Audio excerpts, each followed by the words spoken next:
ग्राम पातळीवर रिपब्लिकन युवा सेनेची संघटनात्मक बांधणी, टाकळी निंगनूर पिरंजी शाखा अध्यक्षांची नियुक्ती।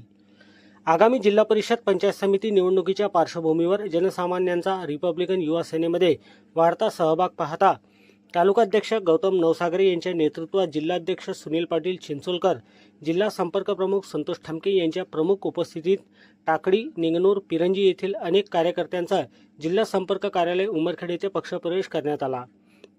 विदर्भवीर जाबुवंतराव धोटे यांचे खंदे समर्थक टाकळी राजापूरवाडी येथील ज्येष्ठ नेते दत्ता सुरोशे यांची टाकळी शाखाध्यक्षपदी नियुक्ती करण्यात आली।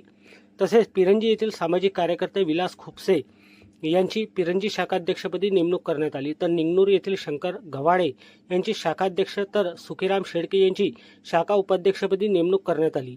मागील अनेक वर्षापासून रिपब्लिकन युवा सेनेच्या माध्यमातून नागरिकांच्या समस्या सोडवून शोषित वंचित घटकांना न्याय देण्याचे कार्य यवतमाळ जिल्ह्यामध्ये सातत्याने होत असल्याकारणाने ग्राम पातळीवर सुद्धा रिपब्लिकन युवा सेनेचा जनाधार वाढत असून होणाऱ्या स्थानिक स्वराज्य संस्थेच्या निवडणुकीमध्ये उमेदवार मोठ्या संख्येने विजयी झाल्याशिवाय राहणार नाही असा विश्वास यावेळी जिल्हाध्यक्ष यांनी अध्यक्षीय भाषणांमध्ये बोलताना व्यक्त केला। यावेळी जिल्हा संपर्क कार्यालय प्रमुख व्यंकटेश वाघाडे, नारायण इटकरे तसेच विडूळ व ब्राह्मणगाव सर्कल येथील पदाधिकारी व कार्यकर्ते मोठ्या संख्येने उपस्थित होते।